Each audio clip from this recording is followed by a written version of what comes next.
Ciao a tutti, io sono Alessandro Azzeni e benvenuti su Sardinia Warrior. Oggi vi parlerò del mio libro Guerrieri dai Bronzetti alle statue di Monti Prama e vi esporrò un po' cosa tutto è contenuto dentro il libro.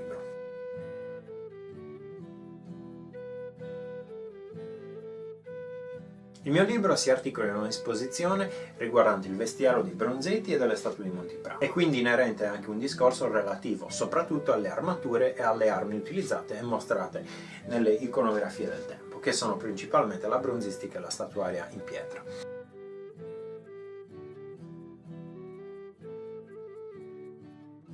Il libro parla inoltre dello studio ormai decennale svolto da me e dall'associazione Memoria Milites in campo nuragico, soprattutto di rievocazione nuragica.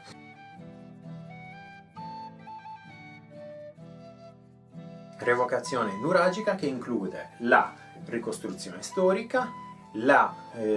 ricostruzione di un metodo di combattimento ormai dimenticato, sconosciuto, e non solo, la ricostruzione delle armi, delle armature, dei vari oggetti, oltre chiaramente alle pratiche dell'archeologia sperimentale, soprattutto quelle relative alla fusione del bronzo, ma anche alla lavorazione del cuoio.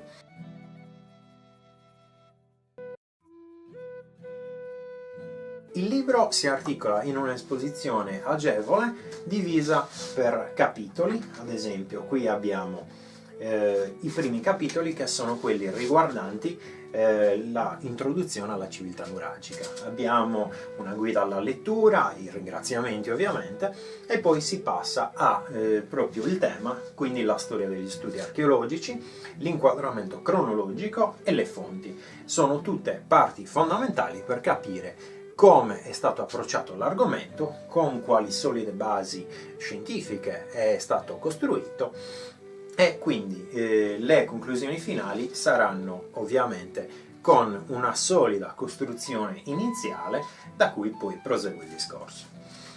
Abbiamo inoltre i vari capitoli, ovviamente il cuore del libro, che parlano ad esempio delle interpretazioni correnti sulla statuaria nuragica, oppure la classificazione dei guerrieri, un tema particolarmente spinoso perché è stata adottata da molti questo tipo di differenziazione per i guerrieri nuragici, ipotizzando che i guerrieri nuragici facessero parte di un cosiddetto esercito. Come vedremo nel libro, questa teoria viene messa in discussione. L'altra parte, diciamo il vero cuore pulsante del libro, è l'analisi svolta su ogni singolo pezzo dell'armatura e delle armi che si vedono rimanere in bronzetti, e alla fine, in una sintesi conclusiva, vengono tirate le dovute somme. Abbiamo ad esempio l'analisi del vestiario, l'analisi dei calzari, dell'elmo, delle gorgiere o addirittura delle gorgiere in sostituzione alle trecce, le corazze per i fanti armati di scudo, le corazze per gli arcieri che differiscono da quelle dei veri e propri spadaccini, potremmo dire, i modelli a grembiule, ad esempio quelli utilizzati da alcuni particolari arcieri, i guanti d'arme e i brassard, questa dicotomia che sembra essere presente nella bronzistica, guanti da scherma e brassard per proteggere l'arciere o dall'uso dell'arco o addirittura per il combattimento.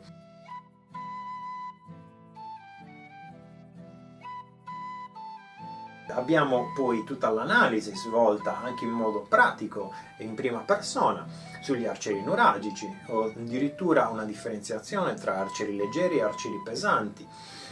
l'arciere nuragico in battaglia, come doveva svolgere il combattimento un presunto arciere nuragico, e quindi da lì le varie considerazioni fatte su, ad esempio, i guanti d'arme e i brassard, visti nell'ottica del combattimento che dovevano svolgere questi arcieri. Si passa poi alla sperimentazione vera e propria, e qui poi alcuni capitoli inerenti, ad esempio, sul reggifreccia utilizzato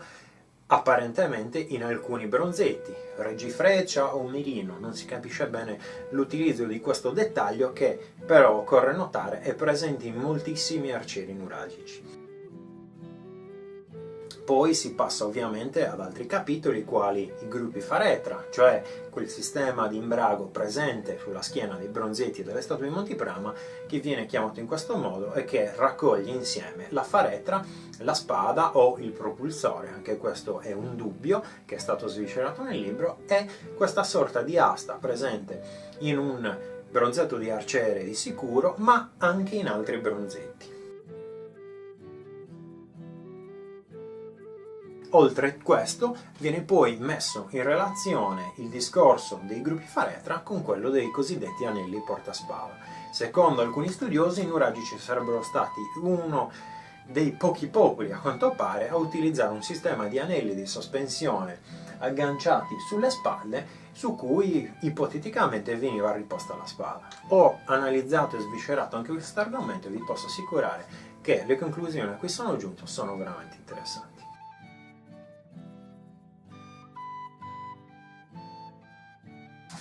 Inoltre vi è la parte ovviamente sulle lance e sui giavellotti e quindi sui lancieri e sugli schermagliatori, cioè gli ipotetici utilizzatori di questi giavellotti. Vi è inoltre tutta una digressione sullo scudo utilizzato sia dai bronzetti che dalle statue dei giganti di Monteprama, con una parte relativa alla costruzione e al suo utilizzo. Vi è inoltre la parte dedicata alle armi osservabili nei bronzetti, come ad esempio i bastoni, gli ipotetici bastoni dritti e bastoni curvi, delineati da autori quali la De Montis, che poi vengono analizzati da un punto di vista archeologico e funzionale.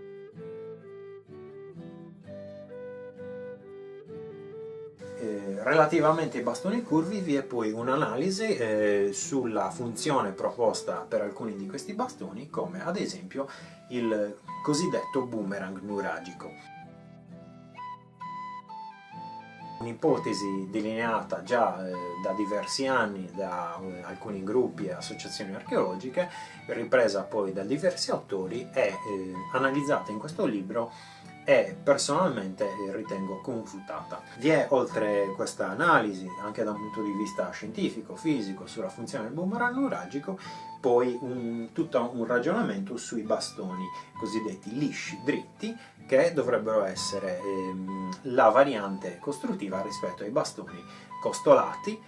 dritti o curvi. Per quelli curvi, come dicevo, è stata ipotizzata una funzione di boomerang, però alla luce delle nuove scoperte presentate in questo libro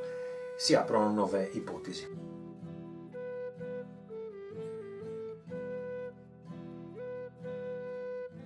Vi è inoltre una parte sulle spade votive e da combattimento, oltre che il test operato per valutare quali di queste possano essere effettivamente utilizzabili. Vi è infine una parte che analizza queste spade cosiddette votive da un punto di vista puramente funzionale, quindi se erano spade votive per cosa venivano utilizzate, oltre che essere esposte nei vari templi dell'acqua, e da qui poi si aprono ulteriori ipotesi e nuovi scenari sull'utilizzo di questi oggetti. Inoltre, relativamente all'uso degli scudi e dei bastoni costolati, vi è la parte che si dedica allo studio delle cosiddette spade o spadini infissi negli scudi, ipotizzati come armi da lancio o armi di riserva. Vi è inoltre diverse parti del libro sui pugnali e sugli spilloni, i pugnali a sagamato, i pugnali al goccia, gli spilloni utilizzati in guerra o nella vita comune e le loro possibili ipotesi su un uso votivo o come armi da combattimento. Il libro poi approfondisce la tematica dei guerrieri armati con lo scudo in contrapposizione agli arcieri e analizza poi tutte le varie componenti, soprattutto per quanto riguarda gli elmi dei guerrieri, che differiscono nettamente spesso dagli elmi, ad esempio, degli arcieri. Vi è tutta una digressione sul tipo di corna utilizzate negli elmi, su altri caratteri e dettagli presenti su queste protezioni, come gli anelli sulla cupolina dell'elmo, o i pennacchi, o il tipo di corna utilizzate rispetto ad esempio in contrapposizione al pennacchio, e via dicendo. La parte, diciamo, conclusiva del libro si focalizza poi sugli aspetti, diciamo, civili, quindi sull'uso della papalina o del cappello o addirittura di un possibile diadema nei capi tribù, e sull'uso di questa stola portata sulle spalle di moltissimi bronzetti, analizzata anche in luce con una possibile correlazione con i capi tribù. Il libro, infine, tratta dei cosiddetti pugilatori, probabilmente argomento per cui mi conoscerete già, e la possibile interpretazione dei pugilatori come guerrieri o più che altro atleti e lottatori in giochi sacri. E infine una possibile analisi la scoperta che ho proposto di recente sul possibile utilizzo di un'arma bianca al posto del guantone da combattimento.